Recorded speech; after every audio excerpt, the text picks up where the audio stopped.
काही पालकांनी सांगितले की दर्जी सर एक चांगला व्हिडिओ आमच्या मुलांसाठी करा की जे 9वी-10वी पासून त्यांना करिअरची दिशा असावी आणि विशेष करून ग्रामीण भागातील मुलांसाठी लवकर नोकरी लागण्यासाठी पोलीस भरती आणि सैन्य भरतीवर एक व्हिडिओ तुम्ही करावा. सगळ्यांच्या विनंतीला मान देऊन एक चांगला व्हिडिओ तुम्हाला देण्याचा प्रयत्न करतोय. आता 9वी-10वी पासून तयारी करावी का असा प्रश्न एका पालकांनी मला विचारलं. फिजिकल फिटनेससाठी पोलीस भरती, सैन्य भरती त्याच्यामध्ये ज्या ट्रेनिंग असतात ते खूप चांगलं आहे.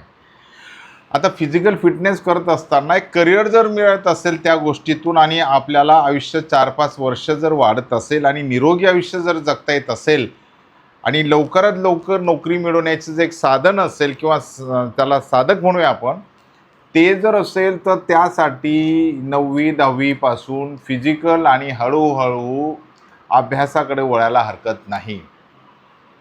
मग बाहेरगावच्या मुलांना मग ते मोबाईल त्यांनी बघायला पाहिजे का, मोबाईलचं ॲडिक्शन लागेल तर दुसऱ्या ट्रॅकवर जातील, बरेच प्रश्न पालकांसमोर असतात. या सगळ्या प्रश्नांची उत्तर आपल्याला द्यायची, ती सविस्तर आपल्याला चर्चा करायची आहे.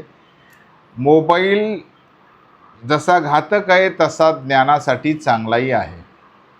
मुलांना संस्कार शिकवणी काळाची गरज आहे. प्रत्येक गोष्टी जसं जेवण आहार आपण घेत असतो, अति आहार घेतला तर ते विष होऊ शकतं, पॉयझन होऊ शकतं. तसं मोबाईलचा वापर शैक्षणिक दृष्टिकोनातून जर केला असेल, चांगल्या गोष्टी अपडेट असतील, नॉलेज असेल तर योग्य आहे.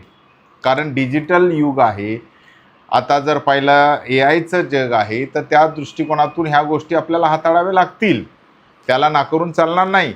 परंतु त्याचं ॲडिक्शन मिसयूजप्रमाणे करत असाल तर ते घातक आहे, ते करिअरसाठी सुद्धा घातक आहे. तर विद्यार्थी आणि पालकांना मला एवढंच सांगायचं आहे, त्याला जर आपण एंगेज ठेवलं, योग्य वेळेपुरताच त्याला जर वापर करण्याची संधी दिली तर भविष्यात त्याला कुठंही चुकीचं ॲडिक्शन लागत नाही. आता ट्रेनिंग अकॅडमीमध्ये आपण दर्जी फाउंडेशनला काय करतो, सकाळी 5:30 ते 8 ग्राउंड आहे, म्हणजे त्याला 4ला उठावंच लागणार.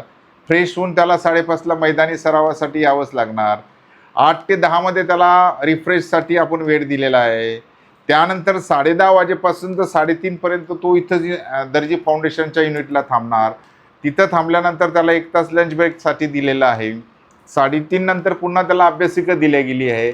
म्हणजे मुलाला जर आपण एंगेज ठेवलं तर बाकीच्या गोष्टी त्याला होत नाही. इव्हन त्याला बायोमेट्रिक हजेरी दिली म्हणजे तो चुकीचं करतो का काय, त्याला ग्राउंड हजेरी आहे, सगळ्या गोष्टी जर विचार केला तर पालकांसाठी खूप चांगलं नियोजन दर्जी फाउंडेशनमध्ये केलेलं आहे.